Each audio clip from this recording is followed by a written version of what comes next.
경기도 외곽 해오름이라는 은퇴자 마을의 한 구석이었습니다. 가을 햇살이 유리창을 타고 흘렀습니다. 오후 3시, 사람들이 가장 나른해하는 시간이었습니다. 손에 든 휴대폰이 무거웠습니다. 화면에는 올리우 앱이 켜져 있었습니다. 재혼정보회사. 68배 나이에 이런 곳에 가입했다는 게 믿기지 않았습니다. 발을 들여놓아야 했습니다. 약속 시간이 다가오고 있었습니다. 문을 밀었습니다.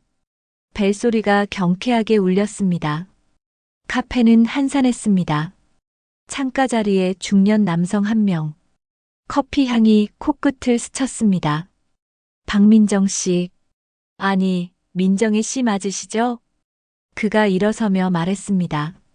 나는 고개를 끄덕였습니다. 네, 맞습니다. 한상철 씨시죠? 예, 반갑습니다. 악수를 나눴습니다. 그의 손은 거칠었습니다. 오래 일해온 사람의 손이었습니다. 자리에 앉았습니다. 그가 메뉴판을 건넸습니다. 나는 아메리카노를 주문했습니다. 그도 같은 것을 시켰습니다. 날씨가 참 좋네요. 그가 먼저 말을 꺼냈습니다. 네, 그러게요. 어색했습니다. 이런 만남이 처음은 아니었지만 익숙해지지는 않았습니다. 나는 창밖을 바라봤습니다. 은행나무 잎이 노랗게 물들어 있었습니다. 바람이 불 때마다 몇 장씩 떨어졌습니다. 15년 전 이혼 판결문을 받던 날도 가을이었습니다. 딸아이는 그때 중학생이었습니다. 엄마, 괜찮아? 라고 물었던 아이의 목소리가 떠올랐습니다. 나는 괜찮아라고 대답했습니다. 거짓말이었습니다. 혼자 딸을 키웠습니다. 낮에는 회사에, 밤에는 아이 학원비를 벌려고 편의점 아르바이트를 했습니다. 힘들었지만 후회는 없었습니다. 딸은 잘 자랐습니다. 올해 봄 딸이 결혼했습니다. 예식장에서 그 아이를 보냈습니다.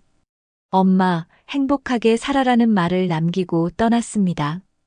집으로 돌아왔을 때 처음으로 느꼈습니다. 정적을. 텅 빈 아파트. 시계 초침 소리만 들렸습니다. 민정혜 씨 프로필에 보니까 딸분이 계시던데. 그의 목소리가 나를 현실로 끌어당겼습니다. 네, 올해 결혼했어요.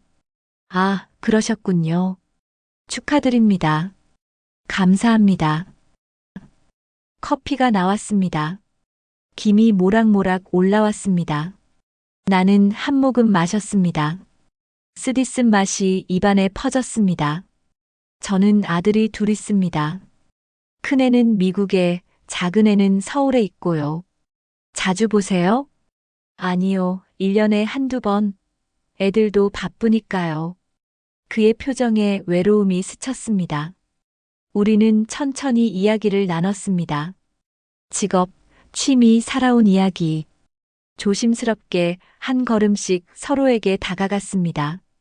이 나이에 무슨 연애냐고 스스로 물었어요. 저도요. 그가 웃었습니다. 주름진 얼굴이 부드러워 보였습니다. 근데 외롭더라고요. 아침에 일어나면 말할 사람이 없고 밥 먹을 때도 혼자고. 맞습니다. 저도 그래요. 우리는 서로를 바라봤습니다. 오래 잠들어 있던 무언가가 깨어나는 느낌이었습니다. 설렘이라고 부르기엔 너무 미세했습니다. 하지만 분명히 있었습니다. 해가 기울어가고 있었습니다. 그림자가 길어졌습니다. 다음에 또 만날 수 있을까요? 나는 잠시 망설였습니다. 그러다 고개를 끄덕였습니다. 네, 좋아요. 카페를 나섰습니다. 바람이 차가웠습니다. 나는 목도리를 여몄습니다. 휴대폰을 꺼내 딸에게 문자를 보냈습니다. 오늘 누군가를 만났어. 괜찮은 사람 같아. 답장은 금방 왔습니다. 엄마, 잘 됐다. 행복해. 나는 화면을 보며 미소 지었습니다. 집으로 가는 버스 안에서 창밖을 바라봤습니다. 저녁 노을이 하늘을 물들이고 있었습니다. 붉고 또 아름다웠습니다. 무언가 시작되는 것 같았습니다. 끝난 줄 알았던 이야기가 다시 펼쳐지는 것 같았습니다. 첫 만남 이후 석 달이 흘렀습니다. 가을이 깊어지고 있었습니다. 우리는 단풍길을 걸었습니다. 남한산성, 광릉수목원, 마을 뒤편 작은 숲길. 말없이 걷기도 했고 이야기를 나누기도 했습니다. 일상이 달라지기 시작했습니다. 아침에 일어나면 거울을 봤습니다. 15년 동안 잊고 살았던 습관이었습니다. 화장대 서랍에 넣어두었던 립스틱을 꺼냈습니다. 연한 핑크색. 발라보니 낯설었습니다. 하지만 나쁘지 않았습니다. 베란다에 국화를 심었습니다. 노란색, 흰색, 자주색. 물을 주며 꽃잎을 쓰다듬었습니다. 향기가 손끝에 남았습니다. 이런 것들이 고마웠습니다. 혼자 밥 먹는 게 제일 어렵더군요. 어느 날 상철 씨가 말했습니다. 저도요. 그래서 사람을 만나고 싶었어요. 그는 직업학교에서 일했습니다. 은퇴 후 시작한 일이었습니다. 젊은이들에게 기술을 가르쳤습니다. 용접, 배관, 목공. 그 이야기를 들을 때마다 느꼈습니다. 누군가에게 쓸모 있다는 것, 필요하다는 것. 그게 얼마나 소중한지 알았습니다. 상철 씨는 내 말을 끝까지 들어주었습니다. 고개를 끄덕이며 눈을 마주치며 들었습니다. 내 의견을 물었고 내 선택을 믿어주었습니다. 존중받는 기분이었습니다. 오랜만에 느끼는 감각이었습니다. 그런데 마을 사람들의 시선이 느껴지기 시작했습니다. 복지관 앞에서 상철 씨를 만났던 날이었습니다. 옆 벤치에 앉은 여자 2명이 수군거렸습니다. 저 나이에 연애래. 딸 손주 있을 나이에. 목소리가 들렸습니다. 일부러 들리게 하는 목소리였습니다. 나는 가방 끈을 움켜쥐었습니다. 신경 쓰지 마세요. 상철 씨가 말했습니다. 네. 하지만 신경이 쓰였습니다. 며칠 후 마을 음악회에 갔습니다. 상철 씨와 함께였습니다. 입구에서 같은 동 이웃을 마주쳤습니다. 어머, 민정희 씨. 요새 자주 보네요. 네, 안녕하세요. 좋으시겠어요. 젊은 사람들도 못하는 걸. 말끝이 날카로웠습니다. 공연장 안으로 들어갔습니다. 자리에 앉았습니다. 주변 사람들이 쳐다봤습니다. 시선이 무거웠습니다. 음악이 흘렀지만 집중할 수 없었습니다. 집에 돌아와 소파에 앉았습니다. 텔레비전을 켰습니다. 화면만 보일 뿐 내용은 들어오지 않았습니다. 왜 이렇게 힘들까? 그냥 누군가를 만나는 것뿐인데. 다음 날 아침 상철 씨에게 전화했습니다. 상철 씨, 오늘 복지관 도서실에서 만나요. 조용히 이야기 좀 해요. 알겠습니다. 오후 2시에 만났습니다. 도서실 구석 자리였습니다. 창밖으로 은행나무가 보였습니다. 상철 씨, 사람들 말 신경 쓰이지 않으세요? 신경 쓰이죠. 그래도 정희 씨를 만나고 싶어요. 그의 대답은 단순했습니다. 나는 고개를 숙였습니다. 저는 자꾸 주눅이 들어요. 이해합니다. 우리가 잘못한 게 아닌데 왜 이래야 하는지 모르겠어요. 상철 씨가 내 손을 잡았습니다. 천천히 가요. 우리 속도대로. 네. 그렇게 대답했지만 마음은 무거웠습니다. 그 후 일주일 동안 만나지 못했습니다. 상철 씨가 학교 일로 바빴고 나는 핑계를 댔습니다. 약속을 미루고 전화도 짧게 끊었습니다. 베란다 국화가 시들기 시작했습니다. 물을 주는 걸 잊었습니다. 꽃잎이 갈색으로 변했습니다. 거울도 덜 보게 됐습니다. 립스틱을 바르지 않았습니다. 어느 날 저녁 딸에게서 전화가 왔습니다. 엄마, 요새 어째? 그분이랑 잘 지내? 응. 엄마 목소리 이상한데. 무슨 일 있어? 아니야. 엄마, 숨기지 마. 무슨 일이야? 나는 한참을 망설였습니다. 사람들 시선이 좀 부담스러워. 그게 뭐가 중요해? 엄마가 행복하면 되는 거지. 근데 엄마 인생이잖아. 남 눈치 보지 말고 살아. 전화를 끊고 한동안 멍하니 앉아 있었습니다. 다음 날 오후 마트에서 장을 보다가 복지관에서 봤던 여자들을 만났습니다. 어머, 민정혜 씨. 요새 안 보이시던데. 네, 바빴어요. 그분이랑은요? 헤어지셨어요? 어쩐지. 그럴 줄 알았어요. 이 나이에 무슨 연애예요. 가슴이 무너지는 것 같았습니다. 계산을 마치고 밖으로 나왔습니다. 찬바람이 얼굴을 때렸습니다. 집으로 돌아오는 길 눈물이 났습니다. 참으려 했지만 멈출 수 없었습니다. 현관문을 열고 들어섰습니다. 거울에 비친 내 얼굴을 봤습니다. 늙고 지치고 초라했습니다. 소파에 주저앉았습니다. 휴대폰이 울렸습니다. 상철 씨였습니다. 받지 않았습니다. 다시 울렸습니다. 받지 않았습니다. 문자가 왔습니다. 정희 씨, 괜찮으세요? 내일 만나요. 꼭요. 화면을 보며 생각했습니다. 그래도 내 마음은 아직 살아있잖아요. 하지만 살아있다고 다 괜찮은 건 아니었습니다. 창밖으로 노을이 졌습니다. 하늘이 붉었습니다. 아름다웠지만 슬펐습니다. 나는 홀로 어둠 속에 앉아 있었습니다. 답을 찾을 수 없었습니다. 상철 씨에게서 전화가 왔습니다.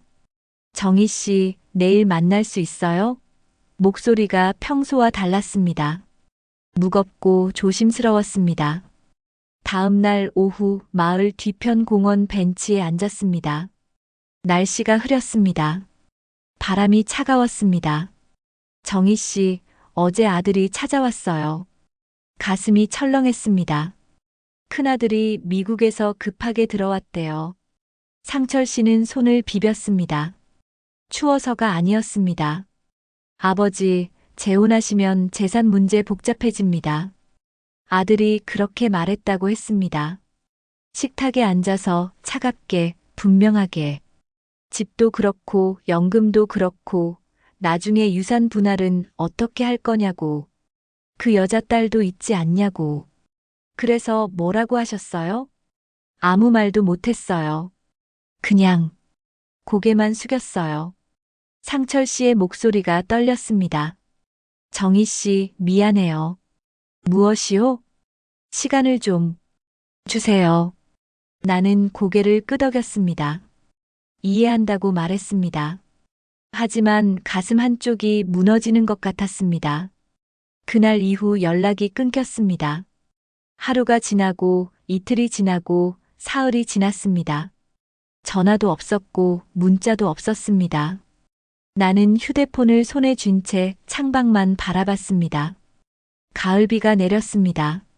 차갑고 끈적한 빗줄기가 유리창을 타고 흘렀습니다. 베란다 국화가 완전히 시들어 있었습니다. 고개를 숙인 채 꽃잎을 떨구고 있었습니다.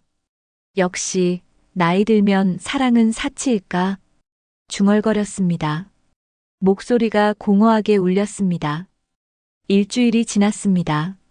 딸에게서 전화가 왔습니다. 엄마, 무슨 일 있어?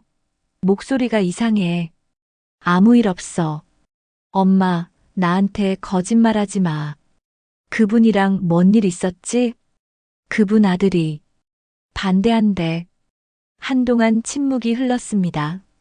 엄마, 그래서 어떻게 할 거야? 모르겠어.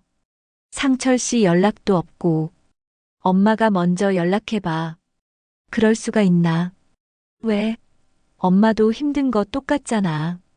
전화를 끊고 한참을 생각했습니다.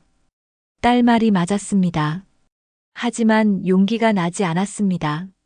며칠 후 복지관 앞을 지나가다 상철 씨를 봤습니다. 멀리서였습니다. 그는 벤치에 혼자 앉아 있었습니다. 등이 굽어 보였습니다. 다가가야 할까 말아야 할까? 발이 떨어지지 않았습니다.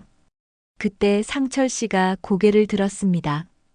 우리 눈이 마주쳤습니다. 그는 천천히 일어났습니다. 내게로 걸어왔습니다. 정희 씨, 죄송해요. 연락 못해서. 괜찮아요. 아니에요. 괜찮지 않아요. 그의 눈이 붉었습니다. 아들과 계속 이야기했어요. 설득하려고 했어요. 어떻게 됐어요? 안 됐어요. 끝까지 반대하더라고요. 바람이 불었습니다. 낙엽이 발치로 굴러왔습니다. 그럼요. 정희 씨, 저 겁이 났어요. 뭐가요? 아들을 잃을까봐. 그 애가 등 돌릴까봐.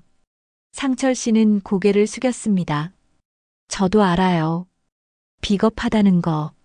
나는 아무 말도 하지 못했습니다. 가슴이 먹먹했습니다. 정희 씨는 어떠세요? 딸분은 뭐라고 하셨어요? 우리 딸은 찬성해요. 엄마 행복하면 된다고. 부러워요. 침묵이 흘렀습니다. 정희 씨, 우리 어떻게 할까요? 그가 물었습니다. 나는 답을 알 수 없었습니다. 모르겠어요. 저도 모르겠어요. 이대로 끝내야 할까요? 그게 맞는 건가요? 모르겠어요. 우리는 서로를 바라봤습니다. 두 사람 모두 지쳐 있었습니다. 생각할 시간이 더 필요할 것 같아요. 내가 말했습니다. 헤어졌습니다. 각자의 길로 돌아갔습니다. 집으로 돌아와 소파에 앉았습니다. 텔레비전을 켰습니다. 화면만 보일 뿐 내용은 들어오지 않았습니다. 왜 이렇게 힘들까? 사랑하는 것조차 허락받아야 하는 걸까? 며칠이 또 지났습니다. 어느 날 저녁 현관 초인종이 울렸습니다. 문을 열었습니다. 딸이 서 있었습니다. 엄마, 너 왜? 그냥 보고 싶어서. 딸이 안으로 들어왔습니다. 냉장고를 열어봤습니다. 텅 비어 있었습니다. 엄마, 밥은 먹고 다녀. 먹지. 거짓말. 엄마 얼굴 봐. 딸이 식탁에 앉으라고 했습니다. 가방에서 도시락을 꺼냈습니다. 먹어. 너는? 나 먹었어. 엄마나 먹어. 밥을 한 숟가락 떴습니다. 목으로 넘어가지 않았습니다. 엄마, 그분 만나. 엄마가 행복해야 나도 행복해. 그거 몰라. 근데 상철 씨는 아들 때문에. 그럼 엄마가 기다려줘. 아니면 엄마가 먼저 손 내밀어. 내가, 엄마가 진짜 그분 좋아하면 포기하면 안 돼. 딸의 말이 가슴에 박혔습니다. 딸이 돌아간 후 한참을 생각했습니다. 다음 날 아침 결심했습니다. 상철 씨에게 문자를 보냈습니다. 상철 씨 만나요. 이야기할 게 있어요. 답장은 금방 왔습니다. 네. 언제요? 오늘 오후 3시. 공원에서요. 약속 시간에 공원으로 갔습니다. 상철 씨가 먼저 와 있었습니다. 벤치에 앉았습니다. 저 생각했어요. 무엇을요? 우리가 왜 이렇게 힘들어야 하는지. 그리고 깨달았어요. 우리가 잘못한 게 하나도 없다는 걸. 정희 씨, 나이 들어서 사랑하는 게 잘못인가요? 외로워서 누군가를 만나는 게 죄인가요? 목소리가 떨렸지만 계속했습니다. 저는 상철 씨와 함께하고 싶어요. 힘들어도 주변에서 뭐라 해도. 상철 씨의 눈에 눈물이 맺혔습니다. 정희 씨, 감사해요. 그렇게 말해줘서. 상철 씨는요? 저도 같은 마음이에요. 근데 아드님을 설득할 수 없다면 기다려요. 천천히 가요. 정말요? 네. 우리 서두를 필요 없잖아요. 상철 씨가 미소 지었습니다. 오랜만에 보는 미소였습니다. 고맙습니다, 정희 씨. 하늘이 조금씩 개고 있었습니다. 구름 사이로 햇살이 비쳤습니다. 여전히 문제는 남아 있었습니다. 하지만 이제 혼자가 아니었습니다. 우리는 함께 있었습니다. 그것만으로 충분했습니다. 마을 공동정원에서 국화 심기 행사가 있다는 안내문을 받았습니다. 참여하지 않으려 했습니다. 요새 사람들 만나는 게 두려웠습니다. 하지만 딸의 말이 떠올랐습니다. 엄마, 숨지 마. 떳떳하게 살아. 그래서 갔습니다. 토요일 오전 공동정원에는 이미 사람들이 모여 있었습니다. 어르신들이 삽을 들고 땅을 파고 있었습니다. 복지관 직원이 꽃모종을 나눠주었습니다. 나는 구석 자리를 골랐습니다. 사람들 시선을 피하고 싶었습니다. 삽을 들었습니다. 땅을 팠습니다. 흙냄새가 코끝을 자극했습니다. 오랜만에 맡는 냄새였습니다. 꽃이 예쁘네요. 뒤에서 목소리가 들렸습니다. 상철 씨였습니다. 이름처럼 정희 씨도 그렇고 가슴이 두근거렸습니다. 언제 오셨어요? 방금요. 정희 씨 뒷모습 보고 알았어요. 그가 내 옆에 무릎을 꿇었습니다. 땅 위에 앉았습니다. 도와드릴게요. 괜찮아요. 아니에요. 같이 해요. 우리는 나란히 앉아 땅을 팠습니다. 침묵이 흘렀습니다. 하지만 불편하지 않았습니다. 한참 후 상철 씨가 말했습니다. 정희 씨, 아들 만났어요. 손이 멈췄습니다. 다시요? 네. 어제 저녁에. 어떻게 됐어요? 상철 씨는 삽을 내려놓았습니다. 흙 묻은 손을 바지에 닦았습니다. 말했어요. 내 인생이라고. 내가 선택할 거라고. 그래서요? 아들이 화를 냈어요. 소리를 질렀어요. 아버지가 그러시면 저는 어떻게 합니까? 그러더라고요. 상철 씨의 목소리가 떨렸습니다. 그래서 뭐라고 하셨어요? 미안하다고 했어요. 하지만 이건 내 인생이라고.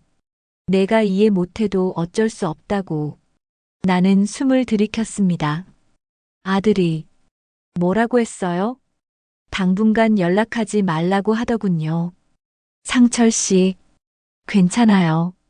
시간이 지나면 이해할 거예요. 아니어도 어쩔 수 없고요.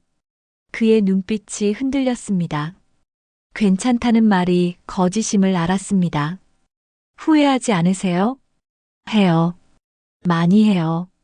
솔직한 대답이었습니다. 그래도 정희 씨 없는 삶이 더 후회될 것 같아요. 가슴이 뜨거워졌습니다. 그때 누군가 다가왔습니다. 복지관에서 자주 마주치던 여자였습니다. 어머, 두 분 여기 계셨네요. 목소리에 가시가 있었습니다. 보기 좋으시네요. 꽃 심으시는 거. 네. 짧게 대답했습니다. 근데 주변 사람들이 많이 걱정하시던데요. 두 분 나이에 더 이상 듣고 싶지 않았습니다. 실례지만 그건 저희 일입니다. 내가 말했습니다. 어머, 그러시긴 한데.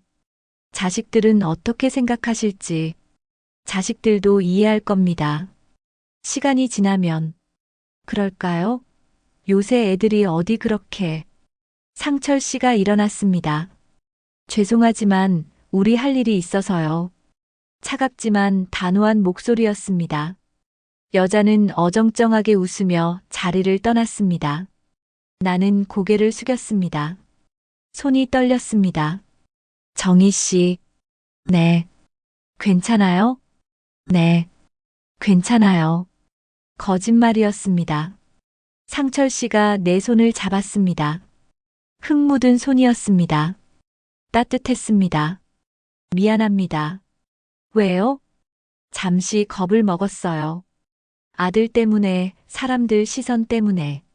저도 그랬어요. 하지만 이제 알겠어요. 나도 누군가의 곁이 필요하다는 걸. 외롭지 않고 싶다는 걸. 그의 눈이 촉촉했습니다. 상철 씨, 정희 씨, 우리 계속 만나요. 천천히, 우리 속도로. 나는 고개를 끄덕였습니다. 눈물이 날 것 같았습니다. 우리 인생이 가을이라면 꽃은 지금 피어도 되죠. 내가 말했습니다. 그렇죠. 늦었다고 생각할 때가 가장 빠를 때래요. 우리는 미소 지었습니다. 다시 땅을 팠습니다. 국화 모종을 심었습니다. 노란색, 흰색, 자주색. 하나씩 조심스럽게 심었습니다.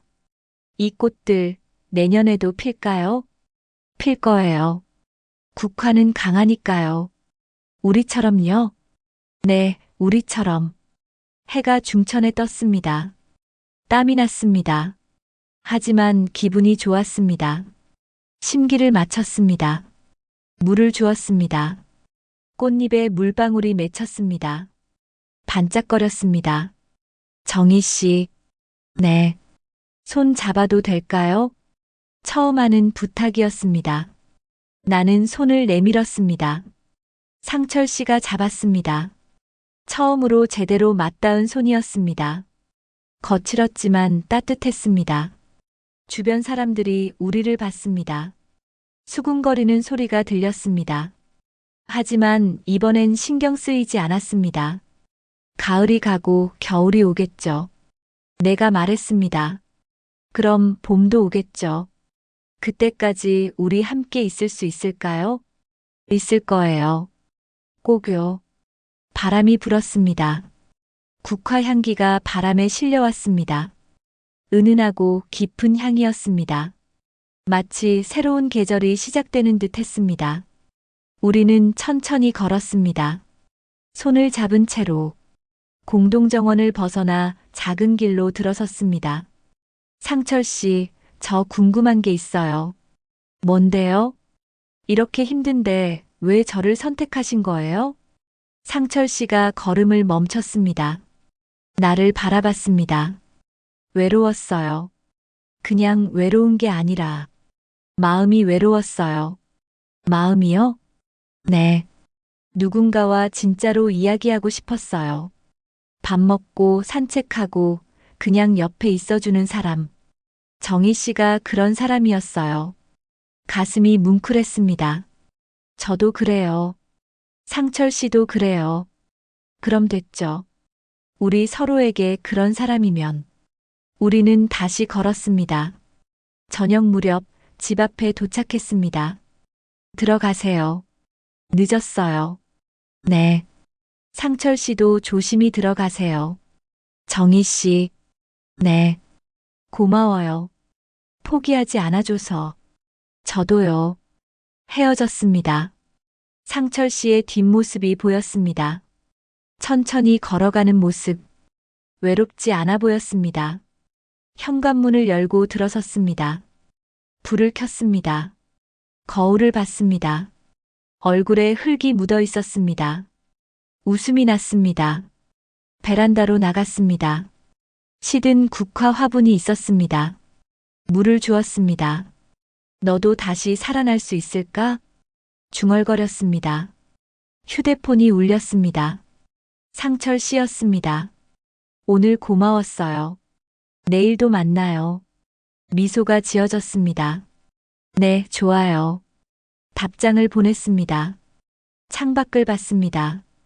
어둠이 내렸습니다. 하지만 무섭지 않았습니다. 이제 혼자가 아니었습니다.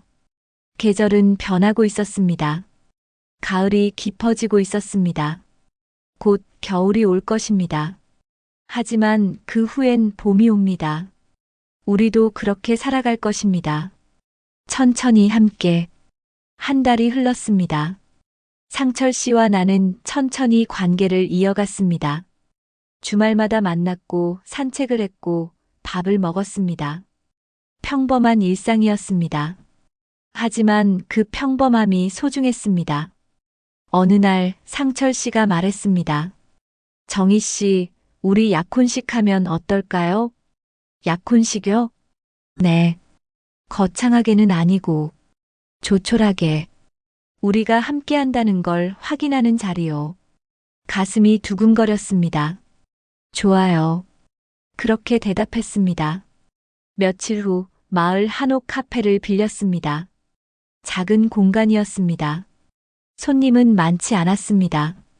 딸과 사위, 상철 씨의 둘째 아들과 며느리, 그리고 몇몇 친한 이웃들.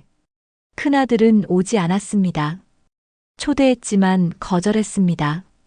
상철 씨는 아무렇지 않은 척했지만 눈빛이 흔들렸습니다. 나는 그의 손을 잡았습니다. 아무 말하지 않았습니다. 말이 필요 없었습니다. 약혼식 날 아침 거울을 봤습니다. 연한 화장을 했습니다. 립스틱을 발랐습니다. 딸이 보내준 베이지색 원피스를 입었습니다. 엄마 예뻐. 딸이 말했습니다. 그래. 응. 진짜. 딸이 내 손을 잡았습니다. 엄마 행복해? 응. 그럼 됐어. 한옥 카페에 도착했습니다. 마루가 반들거렸습니다. 창밖으로 단풍 든 나무가 보였습니다. 상철 씨가 먼저 와 있었습니다. 정장을 입었습니다. 평소보다 긴장한 얼굴이었습니다. 예쁘세요. 고맙습니다. 간단한 의식이었습니다. 주례도 없고 화려한 것도 없었습니다. 그냥 우리 두 사람이 서로를 바라보며 약속했습니다. 힘들어도 함께하겠습니다. 외로울 때 곁에 있어주겠습니다.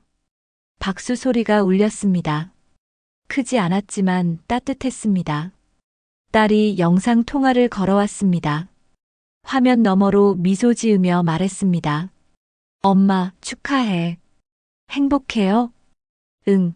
늦게 피는 꽃도 향기가 더 진하더라. 딸이 웃었습니다. 눈가가 촉촉했습니다. 엄마 사랑해. 나도. 전화를 끊고 돌아섰습니다. 상철 씨가 내 손을 잡았습니다. 고마워요, 정희 씨.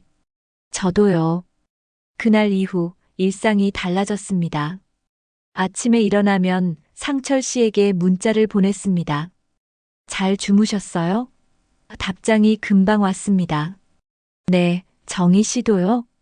오후에는 함께 마트에 갔습니다. 장을 봤습니다. 무엇을 먹을지 상의했습니다. 사소한 대화였지만 행복했습니다. 저녁에는 둘 중 한 집에서 밥을 먹었습니다. 정희가 요리하거나 상철 씨가 준비해 왔습니다. 같이 식탁에 앉아 밥을 먹는 시간. 오래 잊고 살았던 시간이었습니다. 정희 씨, 맛있어요. 별것도 아닌데요. 아니에요. 정말 맛있어요. 상철 씨는 항상 맛있다고 했습니다. 설거지도 도와주었습니다.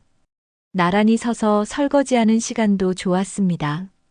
밤에는 전화 통화를 했습니다. 긴 통화는 아니었습니다. 그냥 목소리를 듣고 싶었습니다. 오늘 하루 어땠어요? 괜찮았어요. 정희 씨는요? 저도요. 내일 봐요. 네, 내일 봐요. 단순한 일상이었습니다. 하지만 그 단순함이 소중했습니다. 베란다 국화가 다시 피기 시작했습니다. 물을 주고 햇빛을 쬐게 했습니다. 시들었던 줄기에서 새 잎이 돋았습니다. 다시 살아났네. 중얼거렸습니다. 마을 사람들은 여전히 수군거렸습니다. 복지관에서, 마트에서, 공원에서 시선이 느껴졌습니다. 하지만 이젠 괜찮았습니다. 남들이 뭐라 하든 상관없었습니다. 어느 날 복지관 앞에서 그 여자를 다시 만났습니다. 민정혜 씨 약혼하셨다면서요? 네. 축하해요. 진심으로. 의외였습니다. 목소리에 가시가 없었습니다. 고맙습니다. 저도. 부러워요. 용기 내신 거. 용기요? 네. 저는 못했거든요. 외롭지만 그냥 살고 있어요. 여자의 눈빛이 쓸쓸했습니다. 아직 늦지 않으셨어요. 그럴까요? 그럼요. 여자가 미소 지었습니다. 처음 보는 미소였습니다. 가을이 깊어졌습니다. 공동정원의 국화가 만개했습니다. 노란색, 흰색, 자주색. 온 마을이 꽃향기로 가득했습니다. 상철 씨와 함께 정원을 걸었습니다. 우리가 심은 국화 앞에 섰습니다. 예쁘게 폈네요. 그러게요. 우리처럼. 상철 씨가 웃었습니다. 정희 씨. 네. 행복해요? 네, 행복해요. 저도요. 바람이 불었습니다. 국화 향기가 코끝을 스쳤습니다. 은은하고 깊은 향이었습니다. 사랑은 나이가 아니라 다시 시작하려는 마음의 나이로 하는 것 같아요. 내가 말했습니다. 맞아요. 우리가 증명했죠. 네, 그랬네요. 우리는 손을 잡고 걸었습니다. 천천히 우리 속도로. 그의 가을 해오른 마을의 국화는 유난히 오래 피었습니다. 저녁 무렵 집으로 돌아왔습니다. 베란다에 나가 국화에 물을 주었습니다. 꽃잎이 생생했습니다. 거울을 봤습니다. 68배 얼굴이었습니다. 주름이 있었고 나이가 보였습니다. 하지만 예전과 달랐습니다. 눈빛이 달랐습니다. 생기가 있었습니다. 이제 나는 나로서 사랑받는다. 중얼거렸습니다. 그 말이 참이었습니다. 누군가의 엄마가 아니라, 누군가의 전 아내가 아니라, 그냥 민정희로서, 있는 그대로의 나로서 사랑받았습니다. 그것이 가장 큰 선물이었습니다. 휴대폰이 울렸습니다. 상철 씨였습니다. 정희 씨, 잘 들어가셨어요? 네, 방금요. 내일 날씨 좋대요. 산책 갈까요? 좋아요. 그럼 내일 봐요. 푹 쉬세요. 상철 씨도요. 전화를 끊고 창밖을 봤습니다. 노을이 지고 있었습니다. 하늘이 붉었습니다. 저 너머로 어둠이 오고 있었습니다. 하지만 두렵지 않았습니다. 어둠이 지나면 아침이 옵니다. 가을이 지나면 겨울이 오고 겨울이 지나면 봄이 옵니다. 계절은 돌고 돕니다. 우리 삶도 그렇습니다. 끝이라고 생각했던 곳에서 새로운 시작이 있었습니다. 늦었다고 생각했던 순간 꽃이 피었습니다. 나는 지금 행복합니다. 그것으로 충분합니다. 창문을 닫았습니다. 불을 껐습니다. 침대에 누웠습니다. 잠이 왔습니다. 편안한 잠이었습니다. 꿈속에서 나는 걷고 있었습니다. 국화밭 사이를 상철 씨와 함께 손을 잡고 그 길이 어디로 가는지 몰랐습니다. 하지만 괜찮았습니다. 함께였으니까요. 긴 글 들어주셔서 감사합니다. 구독, 좋아요 눌러주세요. 잘 들었습니다. 라는 댓글은 영상 만드는데 큰 힘이 됩니다.